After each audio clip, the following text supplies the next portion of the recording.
What's up, boys and girls? My name is Cowwy and welcome back to the Carrot Club. In today's video, we're going to talk more about Roblox Studio, specifically the coordinate system when it comes to moving, rotating, and scaling apart. This is a very elementary topic, yet a very important one, because you will frequently use this a lot when you are developing your game either by yourself or on a team. I think a lot of people have a clear concept of what this is, although I can never assume that everyone who wants to build in Roblox Studio knows about it. So I'm going to teach you if you didn't learn it from school or you have forgotten about it. Whether you are a builder or a scripter, you should aim to become fluent with reading the coordinate system. If you can do that with ease, building a game won't be a distant dream but a reality. So with that, let's get started.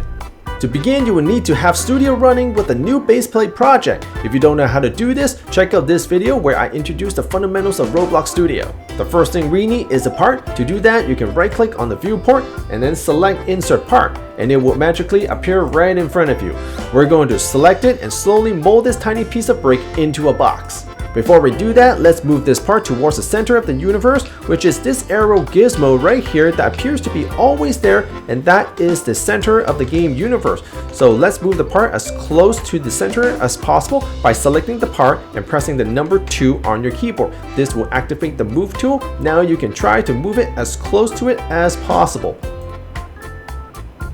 If you look at this very carefully, you'll notice that it is not quite centered because we are trying to do this manually. If I move this around, you'll notice that the arrows are not quite aligned, and you can try to do this as best as you can, but you'll never be centered. A better way to do this is to tell the property specifically where you want the part to go inside of the property window, which is on the left hand side here with all the weird words and weird numbers. If you don't see this window, check on your lower right hand corner, which is typically somewhere around here. If it is not there either, go to the View tab and select Properties, which is this button right here. You can turn this on and off, and then you will find your properties windows right there wherever it is popping up.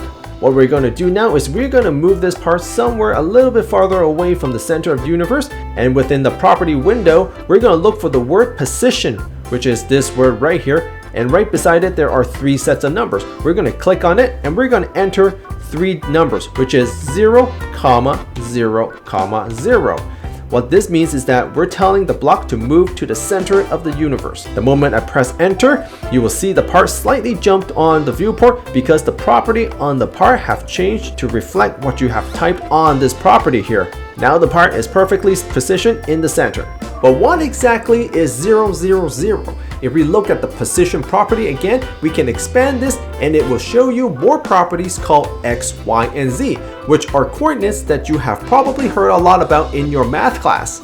If I change X from 0 to 10, the part on the viewport will jump 10 studs away from the center of the universe. If I change Y from 0 to 2, the part will move upward suspended in the air. Similarly, the Z will move the part in the direction of Z.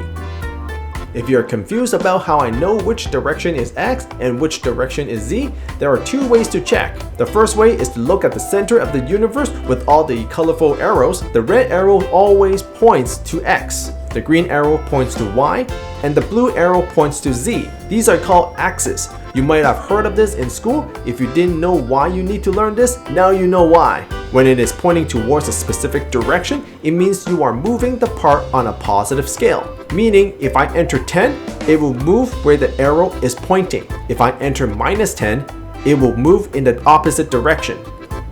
To show you what I mean, I'm going to move the part back to the center, and I'm only going to drag on the x-axis, which is the red arrow.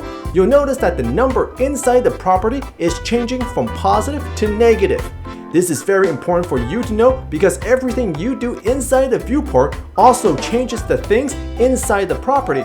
In later videos, you'll learn how to change these properties automatically using scripts, and that is how your games work. But what if you are not at the center of the universe and you don't know where you are? For example, you are making your obby and you're really far away from the center.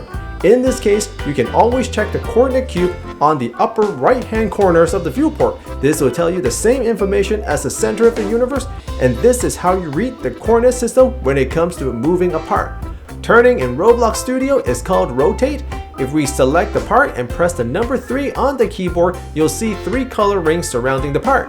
By clicking and dragging the red ring, we are rotating or turning the part on the red axis. Now, if the terminology here confuses you, think about it like this. I'm going to put a chopstick through the part, which is now a piece of bread. The chopstick is the x-axis, and the bread is screaming in pain.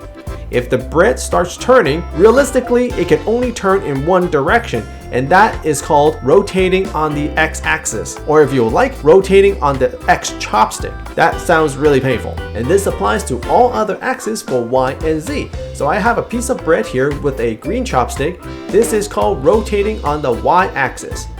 For the blue chopsticks, this is called rotating on the z-axis.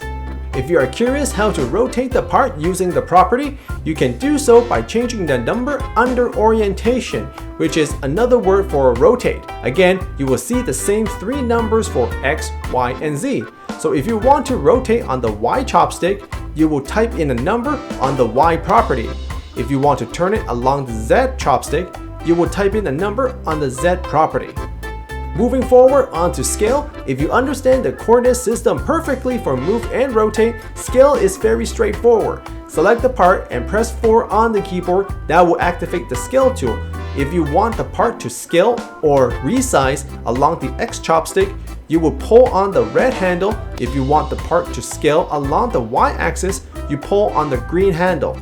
To change the size of a part using the property, look for the size property by scrolling down to the very bottom, which again, the same X, Y, Z system is used to describe the size of the part. If I put 4, 4, and 4, now I got myself a perfect box with each size 4 studs long. Before we end this video, I just want to show you guys what you can do with this coordinate stuff. Right now, it doesn't sound all that exciting because you are learning about this. However, when this is used with script, you can create a lot of amazing things like rotating parts. You can make a character move in different places on their own. You can reposition a character to a different spawn location, stuff like that. I think I have covered enough grounds on the coordinate system for you guys to start practicing. There are still a lot of things that I didn't talk about, and that's for later videos. I hope this has helped you in learning Roblox Studio. So thank you boys and girls for watching, and I'll see you in the next video in-game or at the Carrot Club. Take care everybody.